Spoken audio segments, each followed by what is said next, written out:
Oh, do we have to wait till 7? Yeah, I mean, you can do your announcement now, Brian, if you want, and then at 7. Okay, just as you know, this meeting with the Zoning Board of Appeals will be conducted via remote participation to the greatest extent possible. There's no in-person attendance, but every effort's going to be made to ensure that the public can adequately access proceedings in real time. The meeting's being recorded, and within 48 hours, we'll post a link on of the recording on the town's website or the town's social media page. Following members of the Bridgewater Zoning Board of Appeals are participating remotely. Myself, Brian Heath, Chairman, Anna Klimas, Vice Chair, Dan Greenberg, Member. During this meeting, all votes of the board will be taken as a roll call vote. The following Bridgewater town staff will also be participating remotely. Bob Ruley, Director of Community and Economic Development, Steve Solari, the Building Commissioner. At this time, everybody's mic is muted. The board's mics will be unmuted throughout the whole meeting. And as it appears on the agenda, the project representatives' mics will be unmuted. If the project is a public hearing and allows for public comment, we ask that you use the chat feature to ask your question by listing your name and address and your question. The chairman will recognize all questions in order. You can also use the raise my hand feature and the participant menu, and you'll be unmuted when the chair recognizes you. Please state your name and address before asking your question. If you're on the phone, you can use the *9 raise your hand feature. So we've got, it's a minute. We can go, right? And there's no one else in the waiting room. Okay. All right. First up on the agenda tonight is a return engagement of the Kennys. Brian, you just need to call the meeting to order. Oh. And state that you have a quorum. Yes, we'll call the meeting to order. We do have a quorum. 3 members of the zoning board appeals are here. Again, the meeting agenda tonight, we have 2 hearings. One is for the 20 Upland Drive. This is a continuance that'll be, they're coming back. And we have a second 53 Morris Ave requesting a special permit represented by Silva Engineering Associates. The first one we're going to do is the return with the Kennys, and we will give it to you. Matt, what do you got for us? How are you guys? So we wanted to provide you guys with some more information to try and improve our hardship of our irregular lot. As you know, our lot's triangular shape, so the setback conveys on each other drastically, reducing the area for the construction of the pool. So since we last met, we went back to the drawing board and we had a couple other plans drawn up. We reduced the size of the pool. We also explored a rectangle pool. We had looked at one initially our first round, but we looked at a rectangle pool and made it smaller so it would fit within the setbacks. So we have 4 drawings that we can show you. All of them are within the sideline setbacks, but they all come within 3 to 5 feet of our house or the porch.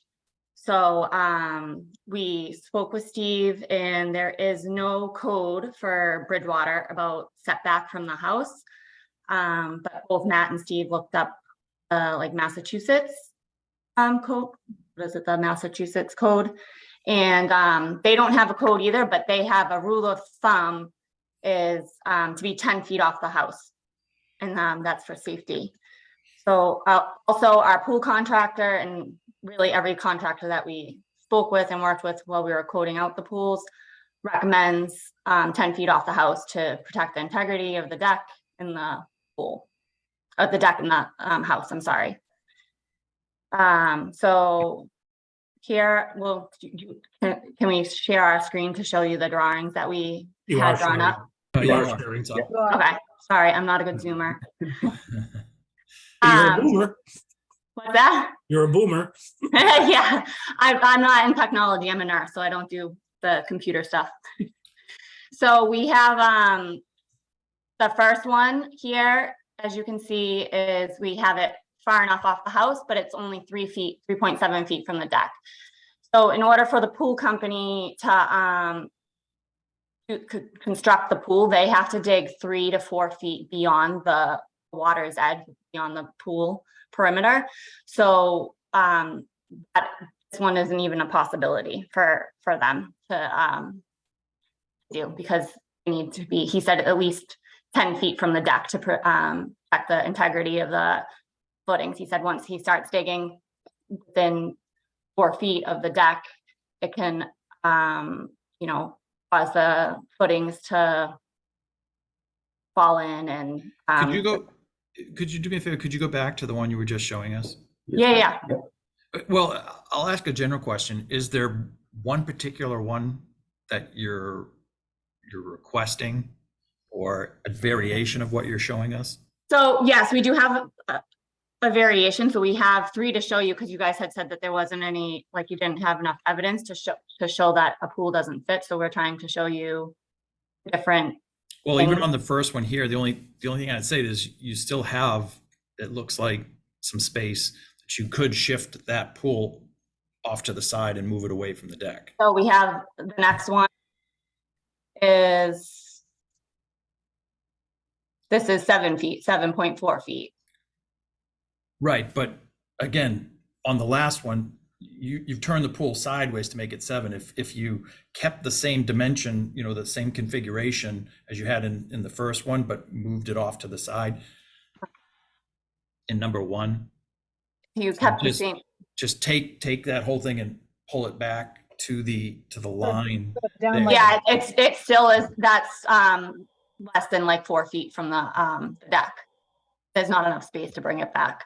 But can you go to the next picture, please? Mhm. And so if you take that one, which Yep. you say is 7 feet, and then turn it this way, so it's down, like, so north to south, can you do Yeah. that? If you rotate it clockwise, do you have a So it picture? would be like, yeah, I know what you mean. So it would be up and straight up and down. Correct. Can you just stay at that one, while they're talking about that one? So that doesn't fit, because it gets so narrow at the back of the lot line. And then we also have our well. So that would be getting closer to the well. Brian, I'm wondering that, you know, where there's nothing in the town regulations with respect to the setback, that you even have anything you can give them a variance of. I mean, it's a hypothetical question, whether it's a rule of thumb. Right, yeah. I mean, there's no, you know, as long as they're within the side yard setbacks, I mean, it's up to them how close they want to be to the house. I mean, I would seem to me that that's between them and their insurance carrier. Yeah, and that is our concern, is being so close to the house. That is, we would like to kind of mitigate that as much as possible.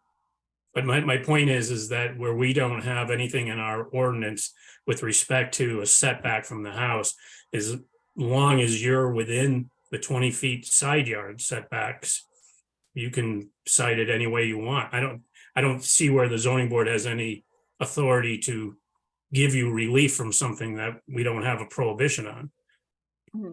Well, one of the problems is like the construction of the pool is not even possible with some of these. Like even the one where it's 7 feet off the house, that's he's digging within 3 to 4 feet of the deck. That could potentially, you know, he's digging in the ground there, disturb the footings of our deck and bring our deck down. Yeah, and I'll let the chair take it, but I mean, if your position is these are the hardships, these are not the hardships. I mean, your choice to have this kind of configuration of a pool is a choice. Mhm. But I'll let the chair take it from here. Why don't you just present everything you got, and then we can discuss. Sounds good. So we have 2 other ones that are with the pool running the other way where it can fit. They are, well, this is our rectangle pool. So we reduced the size of the pool that we were initially looking at. Change the shape. And then this one here, it's only 4.2 feet off. So the pool company can't even construct that because they need to dig that far over. And then the next one is within the setbacks, but is only 5 feet. So we're at the same situation. They can't even dig that. Okay, Steve, did you have something that you wanted to Yeah, add? so the rule of thumb is 10 feet off the main structure. A deck is not considered a main structure. And I got to be honest with you, I've done a lot of, being a person who's done a lot of construction. The deck, like anything, you could technically cut a deck back. You could angle the deck. You could rebuild the deck to get more. In that scenario, a good contractor could support that deck so that you could remove the column, dig it out, and then after the pool went in, put the column back in so that the deck post came in. So construction wise, as being a contractor, the deck could easily be supported while the work was being done without the deck falling in. I'm just using that from a contractor's point of view. And I also agree with you, Brian, if that proposed pool slid over to the right hand, I'm looking at my screen, as it goes toward the We're just right hand pull side, it back. that 3'7" is probably going to end up being about over 7 feet by the time you shift it down to the other lot line, if they just pull it down and over. So you'll still end up with the 12.5, but the 3.7 would become somewhere around 7 feet. Well, actually, the 12.5 would be more because you've got that kidney shape indentation there. Indentation, right. So like you were saying, if instead of totally flipping it level, if you just keep that configuration and move it down so it touches the other lot line, to me, you have plenty of room. I'm pretty sure we had that drawn up and it wasn't more than like 6 feet. I think it was like 5 feet. I'm looking and see. Well, And Anna, was that what you were trying to point out? I'm sorry if that seemed like it got glanced over. Yeah, it's like if the exact thing, and we can't do it because it's there. It's like if you Yeah. literally take that, you don't shift it at all. You just slide it along the property or the setback line Like parallel. parallel, just as it is. Just you're sliding it back. You're not moving it or reconfiguring it because the distance between it looks like the distance between the right side lot line and the edge of the pool where it would hit, you've got another 5 feet. So you'd be pulling it back as they mentioned, you'd go well beyond the 12 feet there. Your other one would probably be a little over 8 feet, I'd guess. And you're far enough away from the well. The well is a pipe. Mhm. You could again just move that right along. Yeah, we had it drawn up like that way too. But it wasn't, we didn't have that much space when we had it. I'm trying to see if I can find it.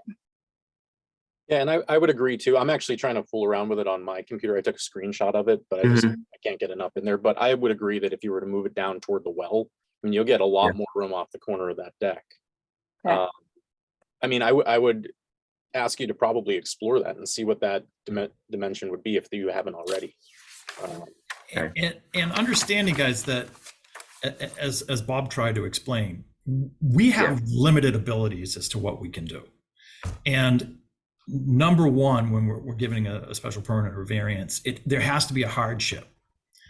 And it goes specifically towards the land. Your land is flat.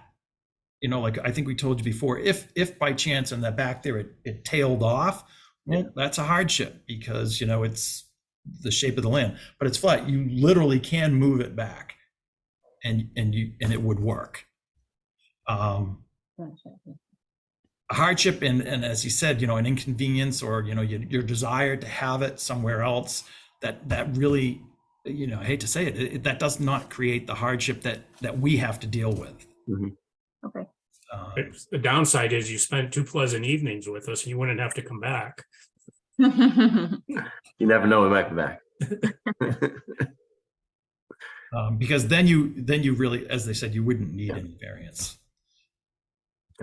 We did do one ourselves that we like reduced the relief on the side, but it sounds like, I don't know if you'd even want to see that. It's, you know, we were requesting a 9.8 foot relief. This one, we used a smaller rectangle pool and it was only a 6-foot relief.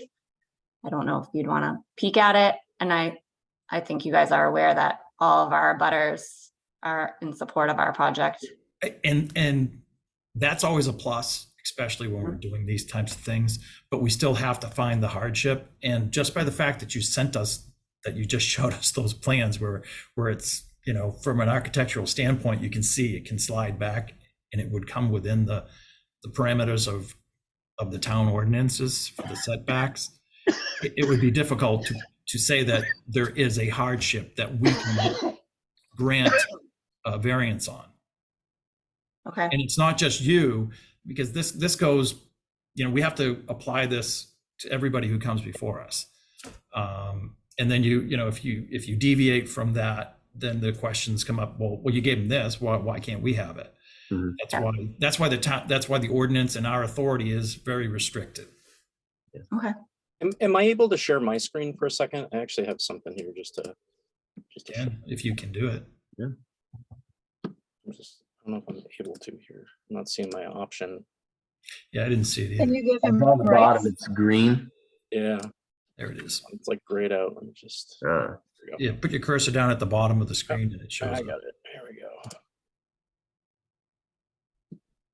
Share. Here we go. I just have to allow privacy. Sorry for 1 second here. All right.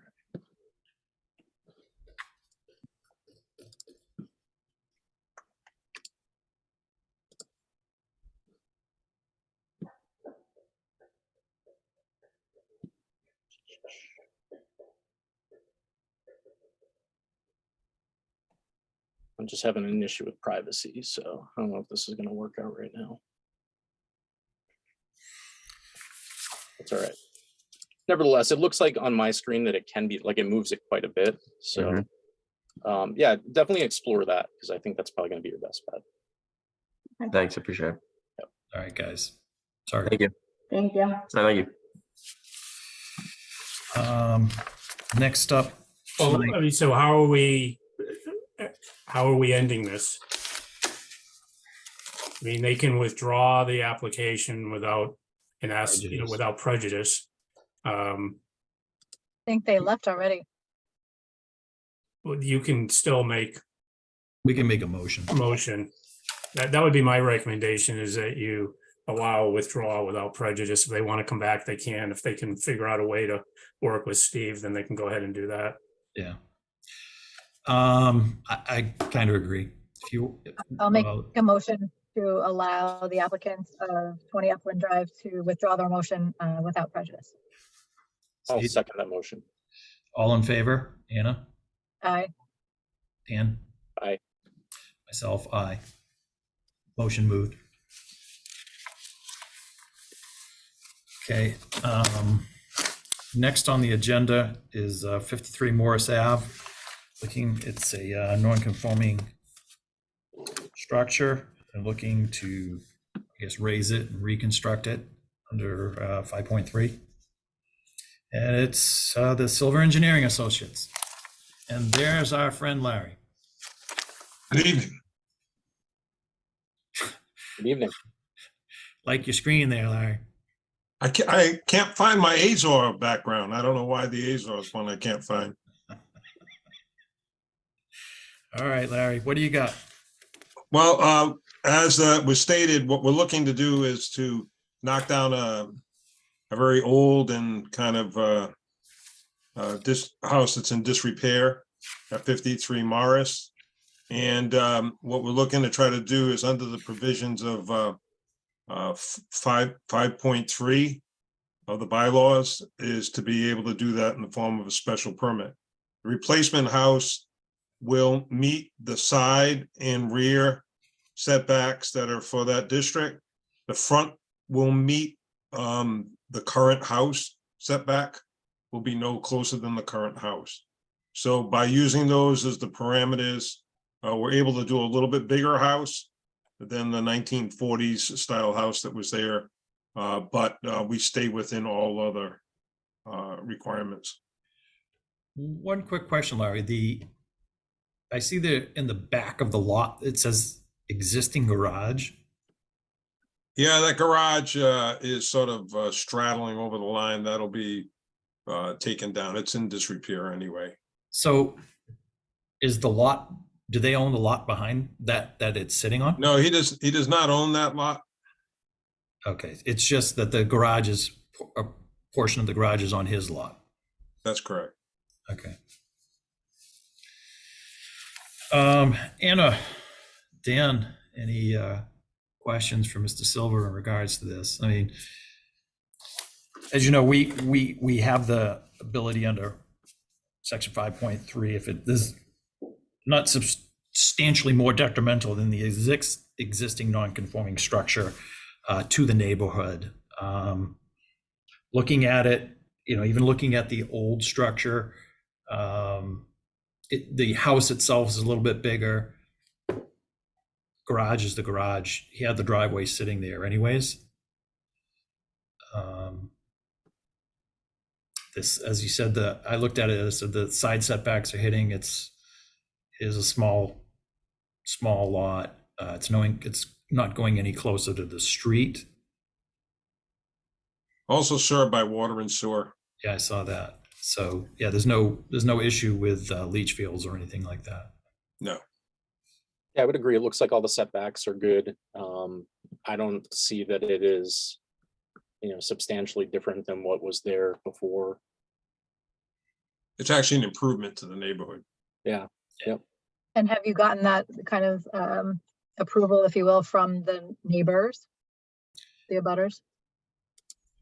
I don't follow the question. What do you mean? Has there been any approach to the abutters about your proposal? I know they have to get notice on this. Well, they've been noticed, but the proposed house is staying within the side setbacks. And obviously we're not looking for a variance.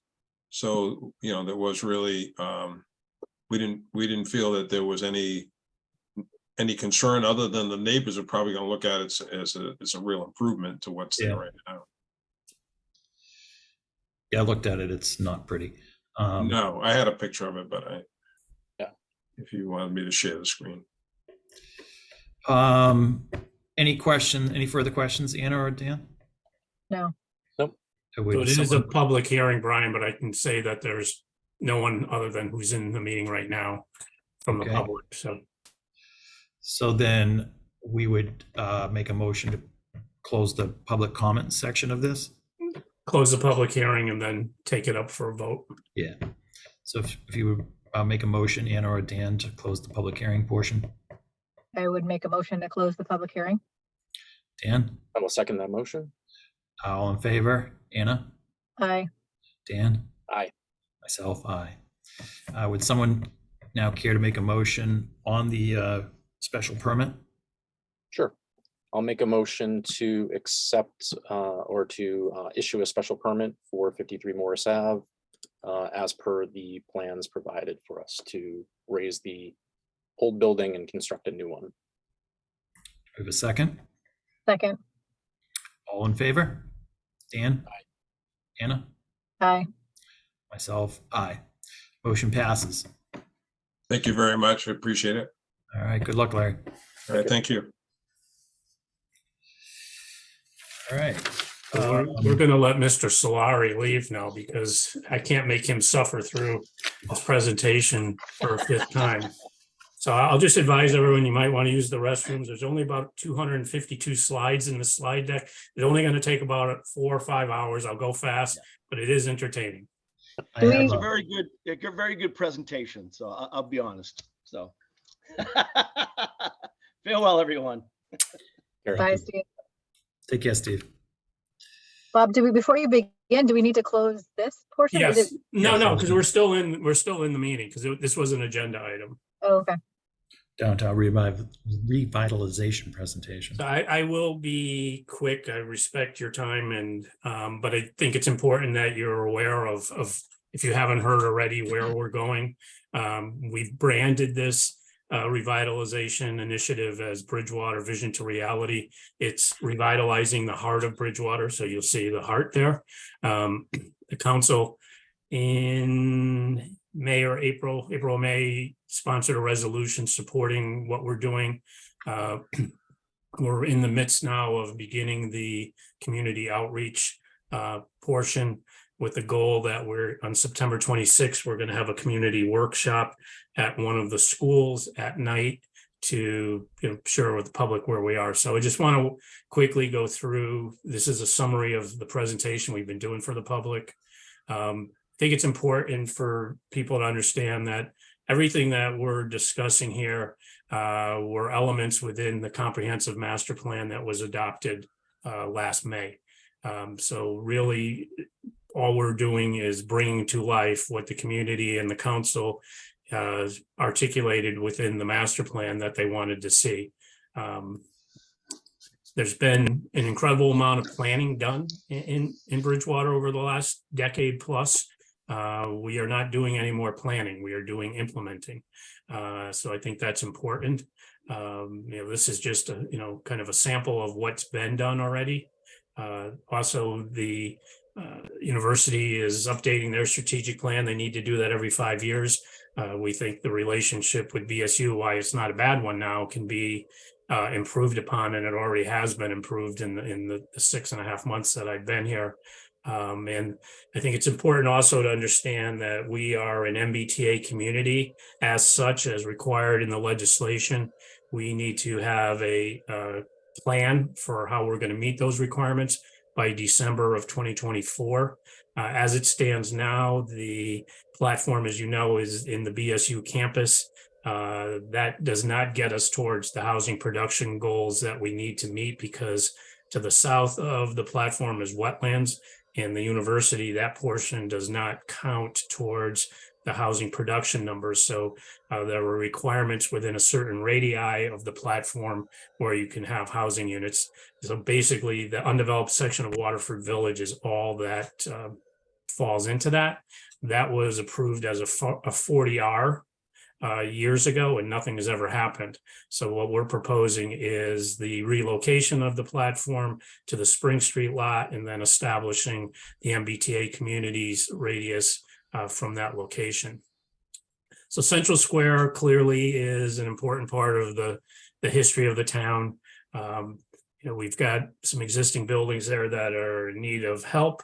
What we're proposing, and you'll see shortly, is we're not tearing any of those buildings down, but we need to do a better job with respect to vehicular and pedestrian circulation. And we'll show you what that's going to look like. And we've been fortunate in the time that I've been here. I think we've brought in almost $800,000 in grant funding to support this initiative. We'll continue to look at that. Community Development Block Grant funding, we'll look for that next year for some facade improvement program. We've got, I did get a grant last week for $70,000 from the governor's office. Got another $167,000 through an ARPA economic development grant, and got $400,000 for some improvements for streetscape and complete streets. So this, as you know, is Central Square now, 2 lanes of traffic in each direction, angled parking, absolute pedestrian nightmare. What we're suggesting is that this be reduced to 1 lane of traffic on both sides, push the sidewalks out, have a dedicated bike path on either side, and improve the pedestrian crossings. So Old Colony Planning Commission is finishing up a Route 18 corridor study right now from East Bridgewater to the Rotary in Middleborough. They are incorporating this into that study. Bridgewater is infamous because every intersection we have along Route 18 is rated F, and this is one of the major ones. So we think that this is going to go a long way to make this a safer area for pedestrians. We'd eliminate the angled parking and have parallel parking. Again, these renderings are just to give people perspective, not that it's going to look exactly like this, but in my experience, people don't see things well in the abstract. So speaking of that, are you sharing your screen with us, or? Can you not see it? No. Oh, I'm sorry. I thought you were just giving us an overview, and then. No. You should be able to see it. Hang on. No. Oh, well, that's not good. Hang on. I was wondering, like, How's he gonna do this? This is gonna go on forever. Oh, I wish you had said something. So let me end this.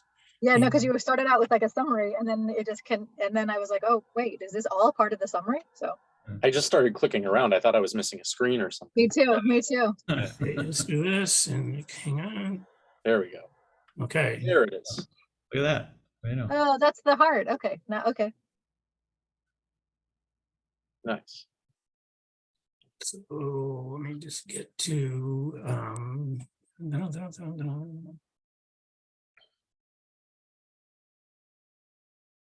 okay, well, so this is the branding, this is the heart. This is the element from the comprehensive master plan. Let me just see, I can't. Nope, I don't want to do that. Let somebody in. The control bar is messing with my ability to. Okay, there we go. You can see that now, right? We can. Correct. Okay. So this was the element from the comprehensive master plan that I was talking about. These were completed plans, the comprehensive plan, Bridgewater development master plan, the housing production plan, complete streets. I talked about the MBTA communities. Again, Central Square is one focus of what we're doing, but that's more revitalization than redevelopment. The funding that are looking at or are pursuing, we have been designated as for an additional 100,000 through the Housing Choice Grant Program, in addition to the 70 that we got last week. So this is Central Square as it exists now. And if anybody's walked it, it is a nightmare. So, what we're suggesting is, if we improved it and gone to one lane on each side, pushing the sidewalks out, parallel parking versus angled parking, and a dedicated bike path, and then having better signage and warnings with respect to the crosswalks, that it's going to be a much more pedestrian friendly environment. So I was, before you all caught me up that I wasn't sharing, just giving people perspective of what that potentially could look like. So this is the building next to Old Town Hall. And, if in fact we were to do what we suggested, this is potentially what it could look like. We really think that there is a need and a desire to have more restaurants downtown. So we think that that building in particular would be a great location to have a restaurant. We're looking at how we need to change zoning. Parking requirements aren't in tune to what is reality. So, and as part of this whole comprehensive program, we're going to try to address all of those things. So, Bob, Yes. what about like reducing that traffic down to one lane? What's that going to do to the traffic? Well, it all comes in as, and that, it's interesting because it comes into there as one lane. Right. If you're coming down South Street, coming Bedford, or you're coming up 18 from the east, it's one lane. And, our goal is the most. Are people going to still be able to turn left onto 28? Because that's where I was thinking, even if still you be have able one to make- lane. You still be able to make that turn. It will widen out at those intersections, but as you're coming down on either side, it's going to be one lane. And the idea too is the goal is to reduce the amount of heavy truck traffic that we get through that area. It's largely people that are going to Bridgewater sand and gravel and junk cars.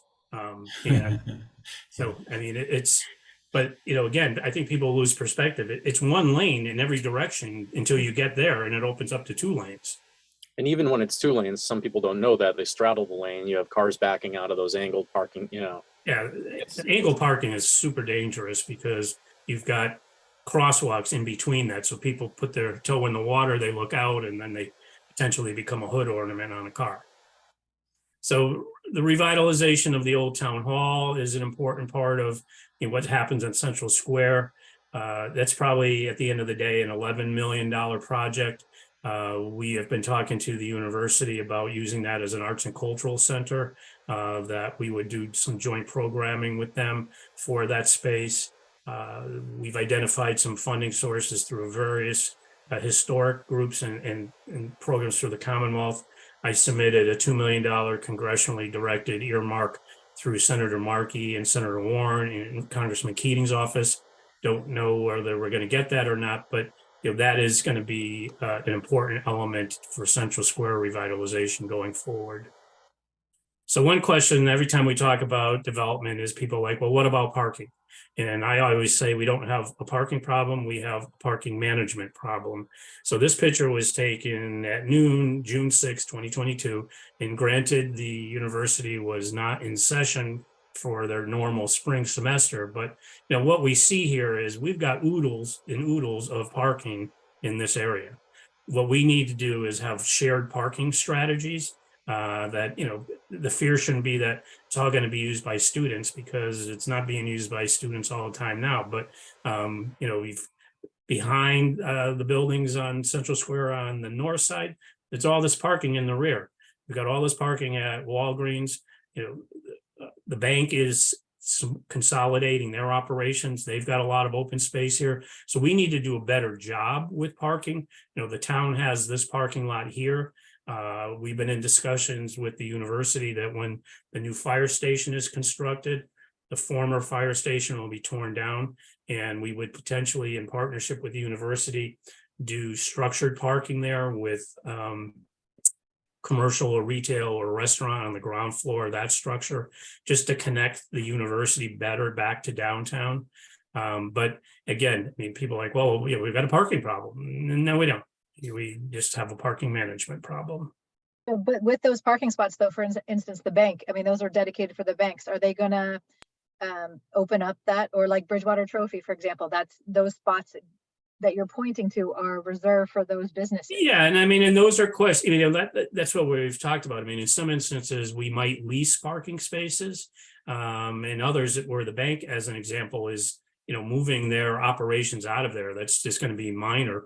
Having an agreement for shared parking, but as an example, Bridgewater Trophy is not open at night. So if we had restaurants, then potentially somebody could use that parking. A lot of work to do, but all we're trying to do now is socialize the conversation that we don't need to build any new parking. We just have to come up with better parking strategies. As you point out, there's a lot of parking spaces behind over on the old town hall side. Yep. Behind the buildings. There is a lot of spaces back there. Yeah. So architectural standards was something that we're talking about, that talked about in the comprehensive plan. One thing that we're doing is, as part of some zoning amendments, is adopting something called form-based code. I first did this when I was in Arlington. I'm gonna date myself 21 years ago anyways. This is something that's been used in some communities more and more. People are looking at it, but it's a more predictable approval process where the town comes up with what the form-based code is and basically says, this is the type of buildings we want. These are the type of materials. These are the setbacks. We want to make sure that you're using renewable energy. We want to make sure that you've got a mix of affordability if they're housing units. And if a developer comes in and they check all of those boxes, it's an expedited approval process. So they're not going to necessarily have to go to planning and then maybe come to zoning, then go back to planning. For a developer, it's very predictable, so it saves them time and money. The community has input into what the form-based code is in terms of what's the maximum height we're going to allow. So we have the funding that we just got from the governor's office. We're working with Horsley Witten, who had started to work with us on another grant through Mass Housing Partnership to develop the zoning and the form-based code, with the goal to have this before the council by at least January. So we're well ahead of that December 2024 deadline. More to come on that. So as looking at MBTA communities and the need to be within a half-mile radius of where the MBTA asset is, The blue dot is the approximate location of where that relocated platform would go in the Spring Street lot. And then we've identified these particular properties as ripe for redevelopment. I will say that I've already met with the MBTA. We've met with the university, so everyone is in agreement to move the platform when ready. So the Spring Street lot is currently leased by the university. Property, the parking garage and parking on the campus is leased from the university by MBTA. There would be a swap there. And I mean, as many of you know, the MBTA station used to be in the Spring Street lot when it was the Burger King. There are no stations anymore, they're platforms. So, you know, working out what the expense of that is going to be, who's going to pay for it is all going to come. But knowing that we have the ability to relocate that is key to this plan, because this really becomes our, you know, our new zoning area as part of the central business district. So the Foundry site is the Perkins Foundry site. That's before the planning board right now. I mean, there's some give and take with respect to that application. I think we're making some progress with the developer to kind of come in line with what we're proposing. Campus Plaza, and I'll talk about that a little more in a moment, is really the key to what this can be in terms of redevelopment. This is commonly referred to as transit-oriented development, where you're concentrating development in proximity to an MBTA asset. We've got the Friendly site, which Pascal has those 4 properties there. The corner of Hale Street and Plymouth is owned by the university. That's a cleared site right now. They are interested in seeing that develop. They'd like to flip it. And then we have another property on Hale Street. That's an old industrial site that's used for technical recycling, electronics. You know, again, we're looking at all this in terms of its proximity to a new platform. The other part of the transit-oriented development in this case is that, you know, we're not looking that South Coast Rail is going to be as popular as the MBTA, but we think that there's an opportunity, and we've been in conversations with Brockton Area Transit, that we can improve bus service for this area. And so this really becomes kind of an intermodal transit hub as well. So what we've tried to do, and we did this workshop for the council, was, you know, look at some of these specific sites, show what they look like now, and then just give some architectural touch to, okay, this is what could go there. So when I look at, you know, as an example, Central Square to Campus Plaza is about a 3-minute walk. I describe downtowns as smiles, and I would say that section of Bridgewater needs dental work because it doesn't feel connected. We've got the Pascal site, which has been in disarray for a long time. He's got the empty lot on the across the street, but you know, just giving perspective, okay, this is what it could look like. And if we start to fill in some of those missing teeth, then that connectivity, the physical connection, and people feeling safe walking between those areas becomes more real. You know, we just had people up today that, and I said, you know, I look at down Central Square to Campus Plaza to the campus back to Central Square as a stool, 3 legs on a stool. You can actually do that whole walk in 15 minutes, but it doesn't feel like you'd ever want to do that walk right now because some of the pedestrian challenges and some of the gaps. So again, looking at, this is the corner of Hale and Plymouth Street. You know, again, just a perspective of what kind of development can go there. And we're looking at a scale of development that respects what the surrounding neighborhoods is. So we're not saying we're going to drop an 18-story building in here. You know, in this case, this is a 3-story building. So it could be mixed use, it could be all residential. But one thing that we hear from first of all, there's a housing crisis in Massachusetts, a housing crisis across the country. When we think about housing in Bridgewater, you know, we have a lot of 40Bs that got us over the 10% yay. We have a lot of development outside of the downtown area. We have a lot of student housing, but we really don't have a product like this, that young professionals or people that want to downsize from a single family home to something less maintenance and less, you know, burden on them. We don't have that product right now, and we think that there's a need for it. We hear it from the university quite often that they're not able to attract professors or professional staff because there's no housing available for them that they can afford in Bridgewater right now. So, I mean, I think that, you know, one thing that we've talked a lot about is that the demographics of Bridgewater are very strong. The average home resale price in Bridgewater right now is north of $550,000.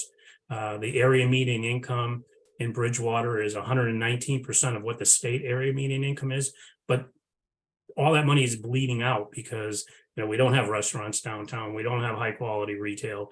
You know, we've got a lot of tired space.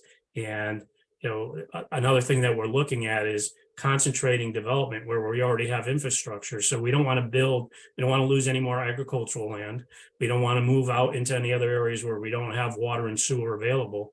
And we want to concentrate on, and we don't have a lot of empty space downtown. So how can we repurpose some of the underutilized parcels? So this is the other parcel on Hale Street. And again, just a perspective. So, because we know people don't see things well in the abstract, just giving them a visualization of what things could potentially look like.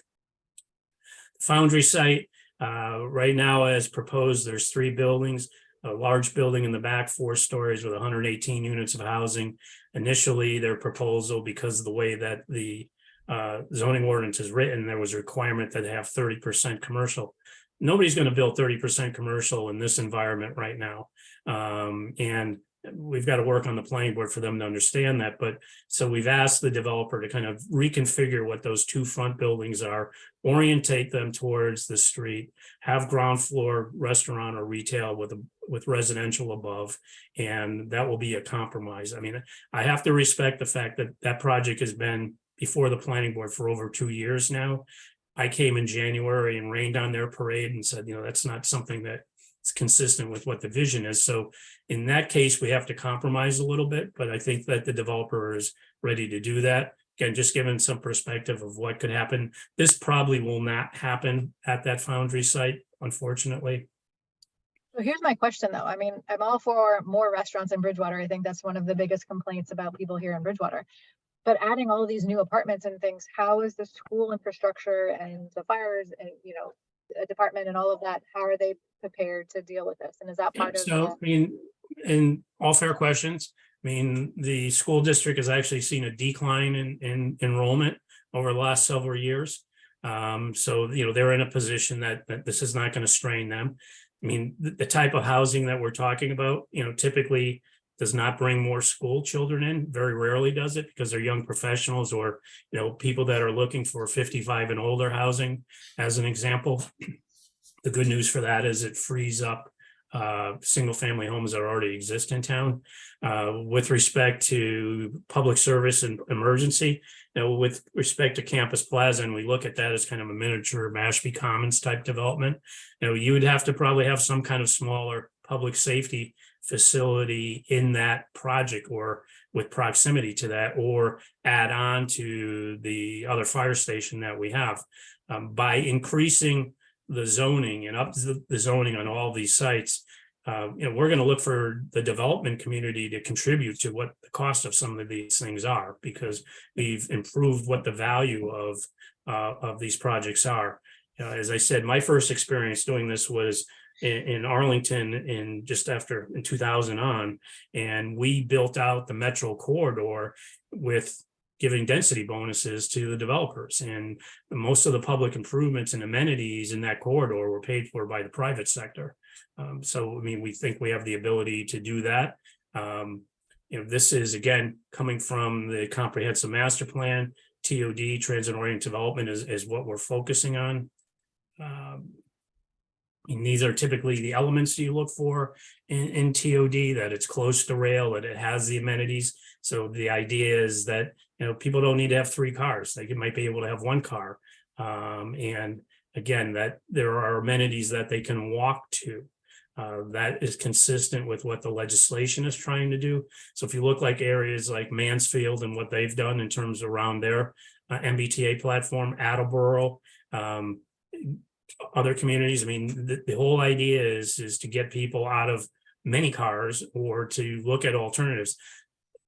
Certainly COVID kind of disrupted how many people are going into Boston, but you know, the idea that we could create an experience coming to Bridgewater, then maybe people come to Bridgewater on the train on the weekend, or they take a train. We are seeing that, there are increases in international students at the university. So while the university is still largely a commuter school, there are students that are on campus 7 days a week. There's not a lot of diversity in terms of what options are for students in Bridgewater. So certainly the opportunity to get them to Brockton and back in a reliable way. I tend to look at things on a more regional basis than singularly from a town basis. So I think all the elements are there to support this type of project. You want to send them to Brockton, Bob? Really? To shop. I mean, again, I think. Where? Where are they shopping in Brockton? And coming home safe. Well, I mean, interestingly enough, I mean, there are a lot of ethnic markets, food markets in Brockton that don't exist here. And it's something that we hear quite often is that we have a lot of Cape Verdean students, as an example, at the university. We have a lot of Eastern European students at the university right now. We have a number of Ukrainian students at the university right now. So again, I mean, I'm not going to dump on Brockton because it really hasn't changed since I came here in 1977. But again, it's just, there are areas of Brockton that have improved. I'm hopeful in the future they will continue to improve. But at the same time, I'm looking at what the funding opportunities are, and the more that we can tie this into the MBTA communities, there's a lot of money that flows out of that, then we want to capitalize on that. So Campus Plaza is really kind of the linchpin in terms of what makes this work. So, I mean, this is an area of Campus Plaza now. It's 13 acres, backs up to Style and Hart. I like to tell people, I mean, I literally came as a freshman to Bridgewater in 1977. I lived on Stetson Street. I will tell that this McDonald's is the only McDonald's in America that has not been renovated since 1977. There was a Zayre's there before, but all they've done King's. It was King's department. Yeah, there's been a lot of things, but all they've done is put lipstick and a wig on a pig, and it hasn't improved. This is owned by Federal Realty. I mean, it used to be Flatley. Flatley owned this and Waterford, and when Flatley divested, low-income affordable housing developer came in and took Waterford, and Federal Realty took this. If you ever went on Federal Realty's website, this is nothing, their portfolio doesn't have anything like this. And so when I first reached out to them, their position was, yeah, we're probably going to sell this because it's not consistent. We started talking to them about what the town's plans were. They started to get interested, and now we are in conversation with them. We had people up today that are bringing developers to look at what could happen here. A lot more happening now that we know we can move the MBTA platform, they're interested. So this is an asset that, why would we want to continue to have this? So again, just, doing what we call massing studies, looking at what could happen there. Again, not going to exactly look like this, but, we know that we can do some different housing types. We could have townhouses, we could have rental, we could have 55 and older. Imagining this as a miniature Mashpee Commons, to the southeast corner of this site, which backs up to the Stiles and Hart, we can have a little bit more height. We're going to do a workshop in August, bringing in some people from CB Richard Ellis that are, represent developers. I mean, I think it's important for the town council and the planning board to understand what development economics are. I don't think they do. And, there are some economies of scale in terms of, if you want nice restaurants, if you want good retail, then you need people and you need housing. And that's the only way that you're going to get it. Makes my life really difficult because I spend a lot of time talking about people like, we don't need any more housing. Yes, you do. And we can do it in a smart way. So again, this is just a visual of, if you imagine you were in that section of Campus Plaza where Roach Brothers is now, and you're looking to the west, if you look really hard, you'll see the MBTA train there in the very top of the picture. So again, just trying to give people a perspective of what things could look like. And again, these are 3-4 story buildings. You could have green space in there. You have public space. It becomes a destination. I've coined this phrase many years ago. It's in my world, we have to create a there. And right now, Campus Plaza, there's no there. I mean, I went to Roach Brothers, period. Where, you know, whether we call this Bridgewater Commons or Bridgewater Town Center, I mean, we want it to be an experience for people that they don't have to have a sole purpose to get in their car, drive to the supermarket, and then drive someplace else. Again, this is looking from Spring Street down into the site. Again, just trying to give people perspective in terms of what it could look like, to get the conversation going. Most people are excited about it. You know, our timeline, in April, we had the workshop. May, the council did the resolution. We have a whole separate program for small business outreach. We brought on a small business consultant that's meeting one-on-one with businesses, helping them with website design, lots of acronyms that I have no idea relate to how they're appear in Google searches and things like that. We've established a dedicated website for what we're doing. Did a presentation last week updating the council. We've got a short video that we're releasing on Friday, the more professional video that we're working on for July. We started to do community outreach. We did Bridgewater Business Association last Wednesday night. Went really well. I was really impressed by the crowd that we had and the questions. Doing a regional meeting with BSU, the Metro South Chamber, Old Colony Planning, and the town on September 15th at Old Scotland Links. It's a lunch meeting, regional presentation on what we're doing, a workshop. A panel discussion with Michael Dutton, Fred Clark, and Michael Lambert from BAT, leading up to this community workshop in September. So, we've, in 6.5 months since I've been here, we've moved the needle quite a bit in terms of what the town wants to be. Fully aware of all the negatives that are going to come up, but I think we're prepared to answer those and address those. But we're looking for community input too. Everything we're doing now is just to stimulate community engagement and hear from the community. If the community fears that this is going to be detrimental to schools, we want to be able to address that. We want to be able to validate that that's not a concern. Traffic is already a problem. Yes, we know that. We think this is a way to mitigate traffic, some of the traffic issues. We have infrastructure challenges now. We all know that, last year the town was kind of desperate for water and there were restrictions. We've initiated conversations with DEP to increase the withdrawal permit. Right now, we treat wastewater from the university. We're in conversations with the Department of Corrections to redirect wastewater from the university to the wastewater treatment plant at the prison. That frees up capacity for us for some of this new development. In my experience, and confirmed by other people that we talk to, in terms of the comprehensiveness of what this initiative is, there's not anywhere else in the country that is attacking all of these things at one time. We're addressing housing, we're addressing transportation, smart growth, historic preservation, cultural tourism, infrastructure. All of that is embedded in what we're doing. Not easy, not a layup. Will there be speed bumps along the way? Yes. This is a 5 to 10 year process, but the fact that in this short period of time, we've got DEP at the table to talk about water withdrawal permits, that we have the MBTA at the table to talk about relocation of the platform, that we've been able to I brought on a team of outside experts, all paid for with grant money, not $1 of Bridgewater taxpayers' money indirectly. It's not local money, but it's either state or federal money. And we'll continue to do that. But our goal for now until September is to get out to talk to as many people as we can, going to, doing a presentation at the senior center and going to Little League games, going to soccer games, going to where people are, just to make them aware. You'll see rack cards in local businesses.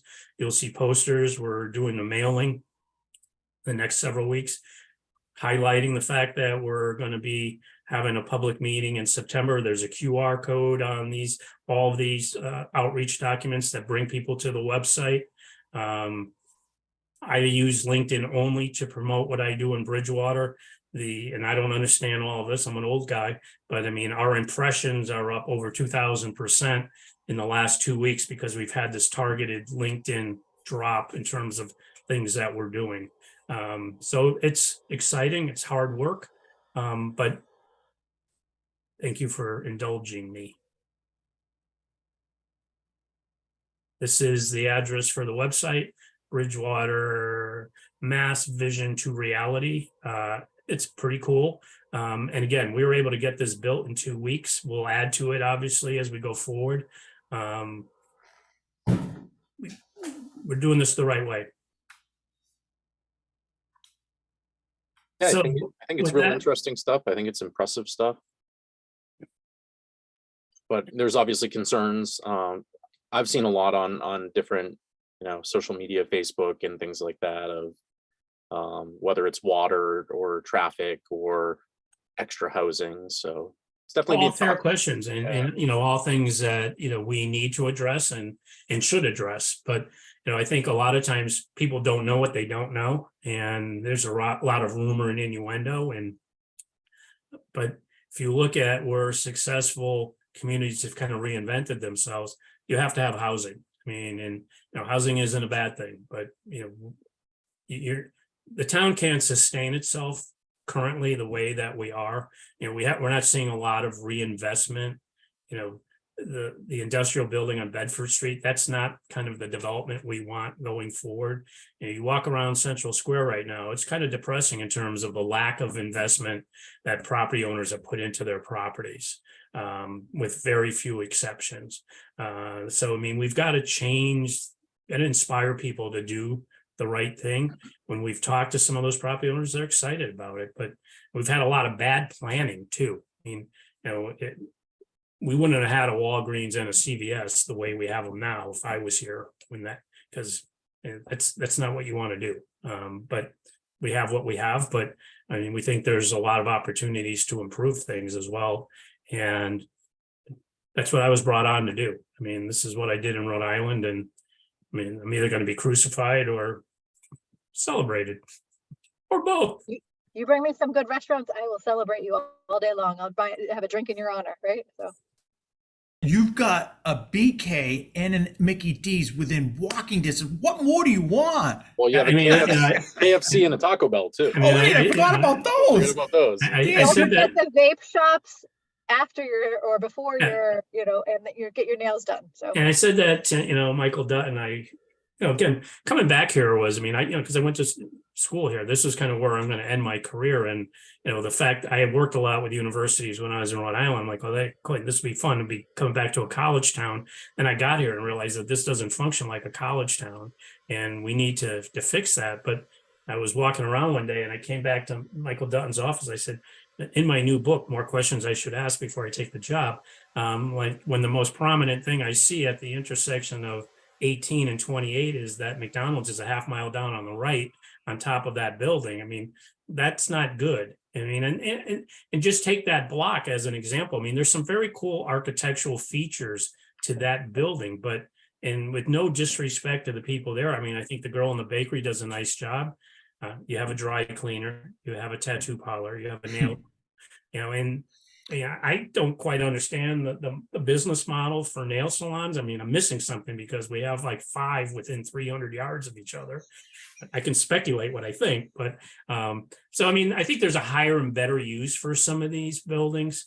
And again, it's not a criticism of anybody there, it's an observation, but if we want to have restaurants, and we have to kind of clean things up. I mean, we have Angelo D'Amelia's property. I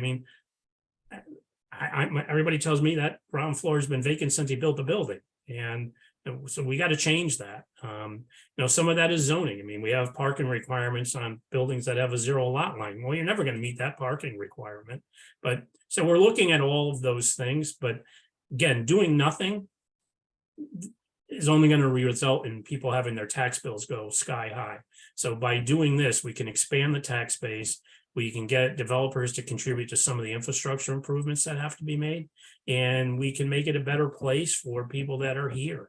So, I mean, a lot of the money that's bleeding out of town because there's no place for people to spend it in town, and we want to capture that.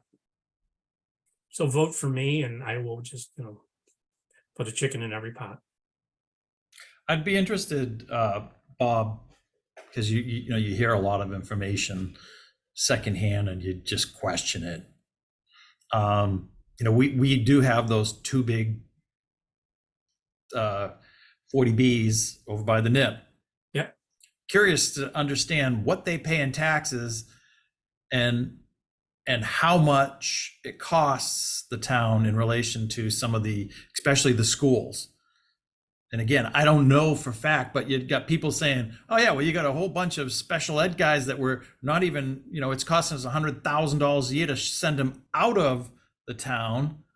I don't know if that's true or not. Yeah, so I'm not here to defend any developer or development, again, and I think, Brian, your point is valid.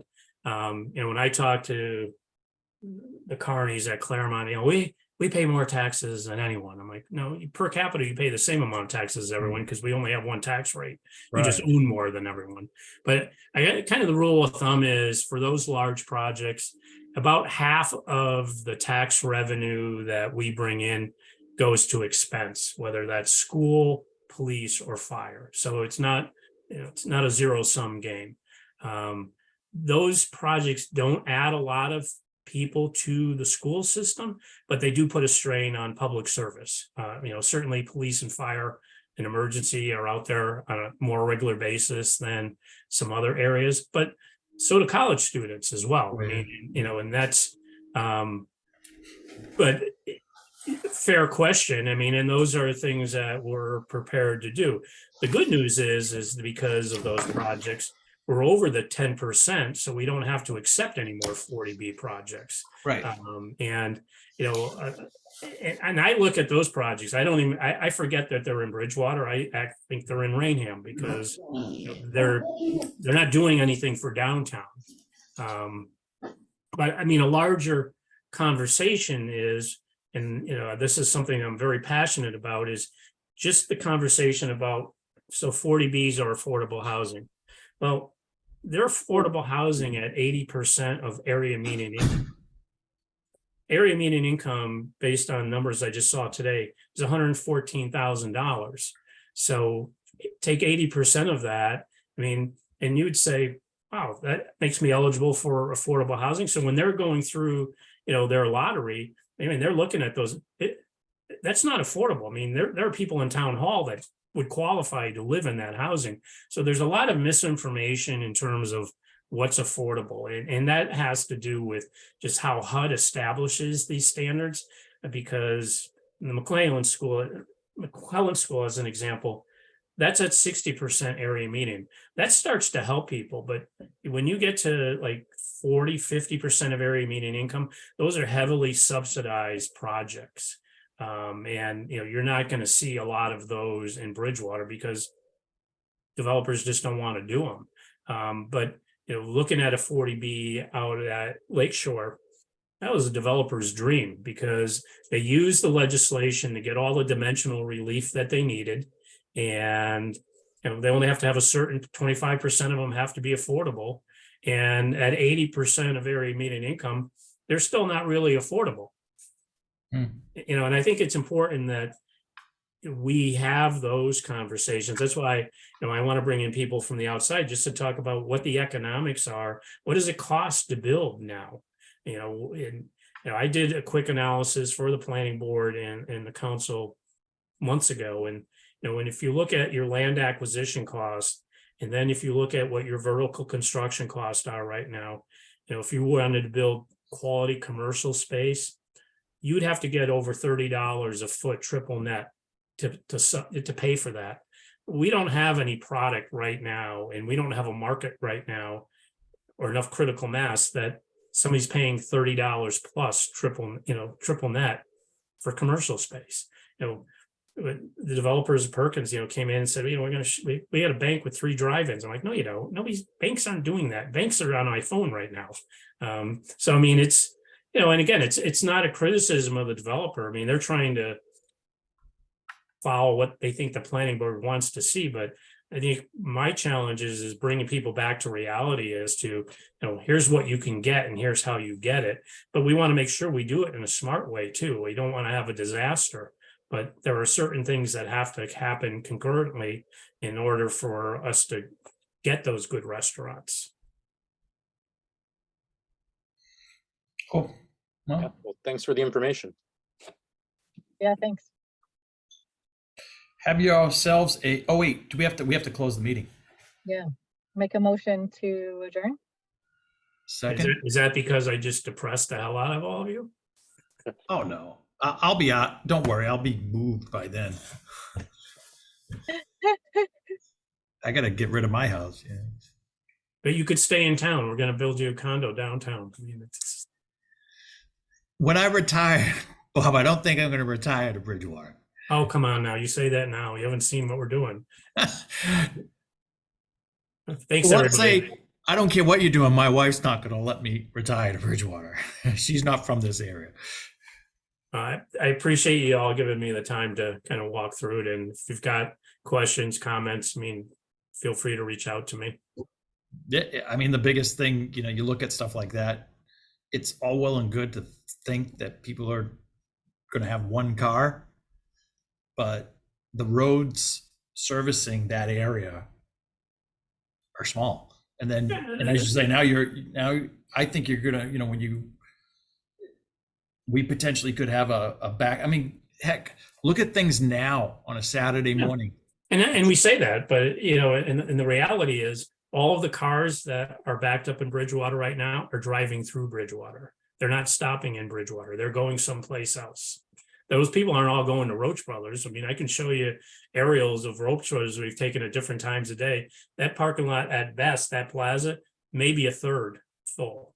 But I mean, these are people that I talk to people, I talked to Jerry Crispin. He's like, yeah, my daughter and her husband and kids live here. And I said, what do they do? Well, they take gymnastics someplace else and they do dance someplace else. And people go to Easton for restaurants. And again, we're trying to, why do you have to go out of town for that? So, when we look at traffic counts, and we've got this through the traffic study that OCPC did, very few of the cars are stopping. I mean, they're originating and going through Bridgewater. Yeah. I mean, like I said, Saturday morning when I need to go downtown, go to the post office, go to Rochi's, or go to just get a haircut on Spring Street or something, it's like, oh Jesus. I literally go around, But if you could park at a central location and feel comfortable walking and get a coffee, get your hair cut, go to the store, Trader Joe's, and then get back in your car, you wouldn't be as frustrated. My gosh, you bring a Trader Joe's, you'll be my new hero. Everybody heard that. Okay. She's buying me a drink and I'm a hero. My wife would be very happy with the Home Goods where Burlington is, so. but There you that- go. See, I mean, I need people to imagine. Thanks, everyone. Take Thanks. care. Thanks.